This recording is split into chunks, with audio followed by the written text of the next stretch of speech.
Hey church, I hope you're doing well. Have you ever gotten rid of something bad in your life in order to have it replaced with something even worse? You've gotten rid of a bad habit, a thing that you used to do, and you've gained 3 or 4 other worse habits. You've started off seeking something that you thought would be beneficial to your life, and you've asked God to remove something from you.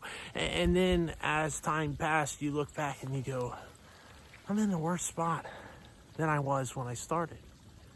It's like, say you wanted to eat healthier for breakfast. Now, this isn't scientific. It's not a reflection on what I eat for breakfast. It's not a reflection on what you eat for breakfast. This is a hypothetical. Say you wanted to eat healthier for breakfast, and you read an article. The worst thing for you in the morning is a bowl of Rice Krispies with 2% milk and a glass of orange juice. You can't eat that. That's terrible for your health. Don't do that. Give it up if that's what you're doing now. And you read that article and you think, ooh, that's my breakfast. I want to eat healthier. I got to get rid of that. Scoot over to the pantry.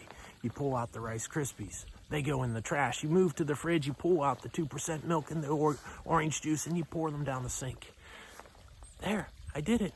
The bad is gone. But what am I going to eat for breakfast tomorrow? I'll be hungry in the morning. Off to the store you go. You start in the cereal aisle. No Rice Krispies. No Rice Krispies. No Rice Krispies. That article didn't mention Cocoa Krispies now, did it? No, it did not. Cocoa Krispies for me. In the buggy.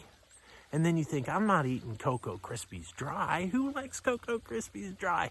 I can't eat Cocoa Krispies dry. And so you go over, to get your milk. No 2%. Can't have the 2%. That article, though, it didn't say anything about whole milk. And it surely didn't say anything about chocolate milk. That's whole milk, chocolate flavored. Oh, chocolate milk on Cocoa Krispies. Can you get better? In the buggy. Then you think, I need to wash that down with something. And so you start looking at the beverages. No orange juice. No orange juice. No orange juice. It didn't say anything, though, about Orange Crush. It said no orange juice, but not Orange Crush. 12-pack Orange Crush in the buggy. The next morning, you pour yourself a bowl of Cocoa Krispies. Chocolate milk, the whole variety, and a can of Orange Crush. You started off wanting to eat a healthier breakfast, and you ended up way worse. You started off wanting to do something that was beneficial for your physical health, and you ended up doing something that might be okay taste-wise, but way worse for your physical well-being. What started off as just getting rid of something bad has been replaced by things that were actually worse. And this can happen in our lives. We can get rid of bad things, but getting rid of bad things isn't enough by itself.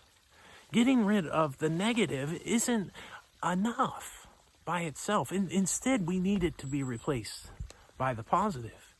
If we thought that our breakfast was unhealthy, it's not enough just to get rid of that one breakfast, but we need to replace it with something that we find to be healthy, beneficial for our physical well-being.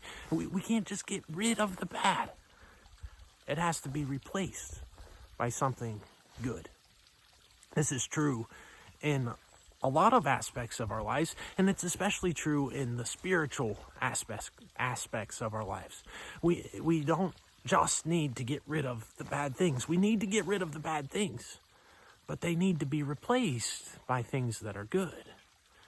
They need to be replaced by things that are holy, that are right, that are true, that are godly. We can't just get rid of stuff.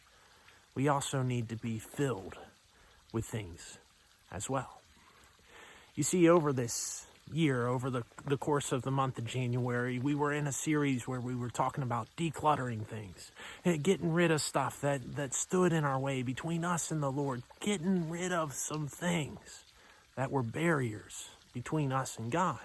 But it's not enough to stop there. It's not enough to just get rid. we also need to take in. We also need to fill back up. We can't just declutter. We also need to restock. To put in our lives those things that are good and holy and right and true and loving and kind and just.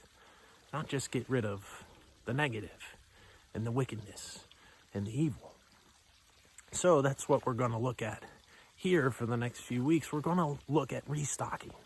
Filling ourselves, restocking the shelves, filling our hearts, filling our spirits, filling our minds with the things of Christ, with the things of God, so that there's no room for anything else to come in, so that we don't find ourselves in a worse spot than we were when we started. We need to restock with the things of God. And this isn't just my idea. This is a teaching that Jesus teaches to those who will listen. Our lesson today, it comes from the Gospel of Matthew in chapter 12, starting at verse 43. Listen to what Jesus says.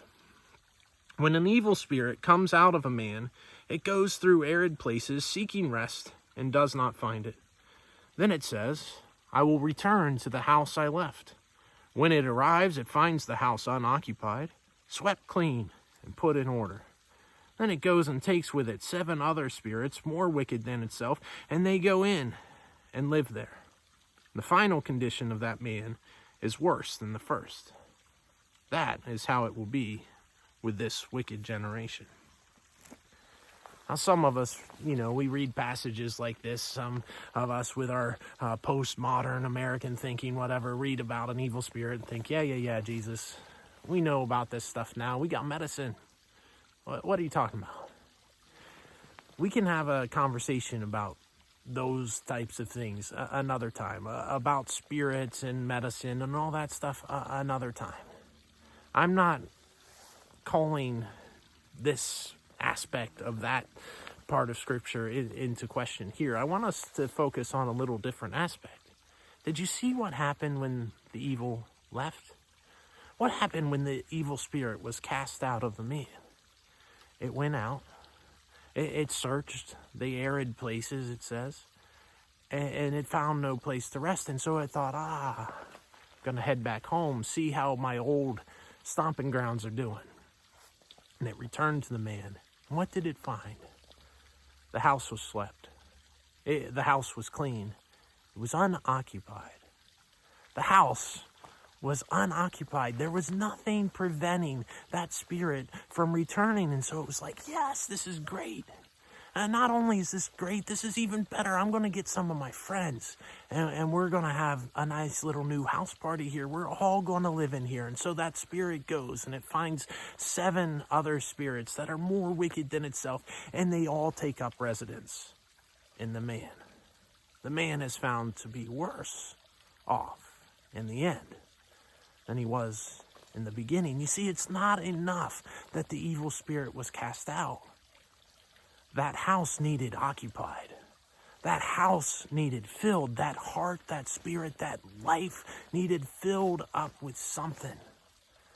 It needed filled up with the Spirit of God. It needed filled up with the presence of Jesus. It needed filled up with the light of Christ.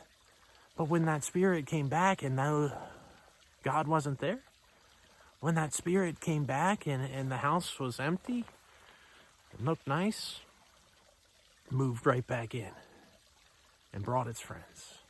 And the person was even worse than they were in the beginning.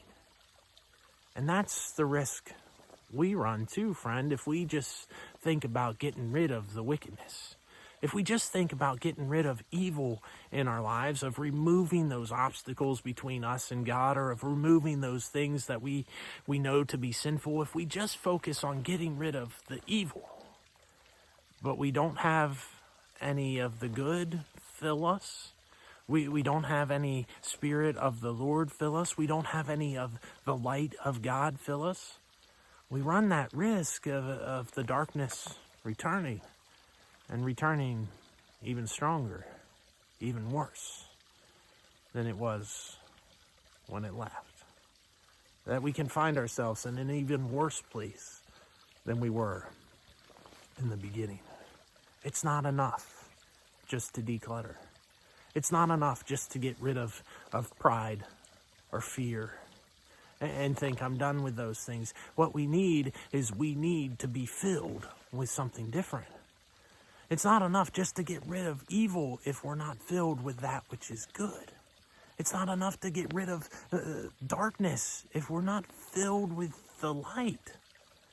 We need to be filled with Christ, with His Spirit, with God's presence in our lives.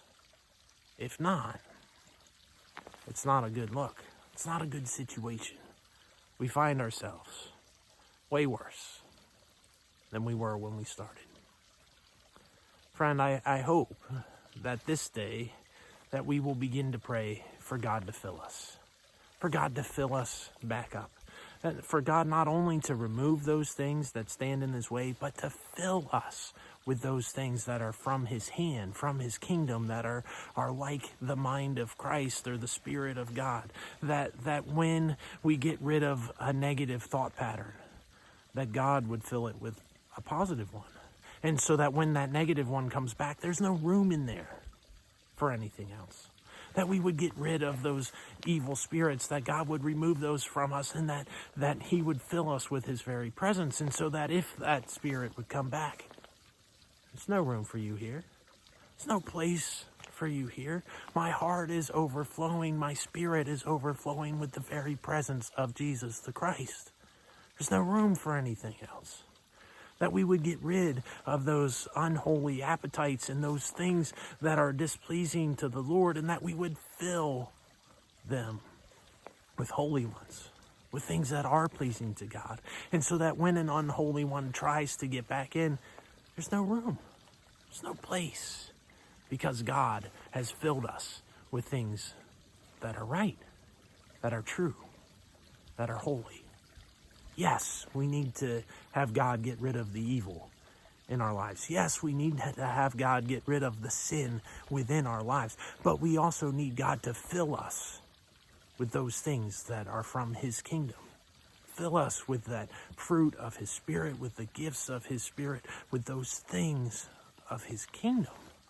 It's not enough just to be emptied. We also need to be filled. And so I ask, friend, if you would make that a prayer. God, take away those things that are unpleasing to You and fill me with the things that are. God, take away those spirits that are unpleasing to You and fill me with Your presence. God, take away those thoughts, those patterns of thoughts, those habits that I have, those things that are so ingrained in me that are acting as an obstacle to You, and fill me with good thoughts, with good patterns, with good habits, that there might not be any room for anything else. Create in me the same mind that was in You, Jesus. Give me the same heart that was in You, Lord. The same presence was in You. For that's what we need. We want to continue to grow in our walk with Christ, continue to be more like God's Son. We don't want to be worse off than we were when we started. Would you pray that with me? For God to fill you with His presence. For God to fill you with His Spirit. For God to fill you up so much that you're overflowing and that there is no room for anything else. For His sake and glory.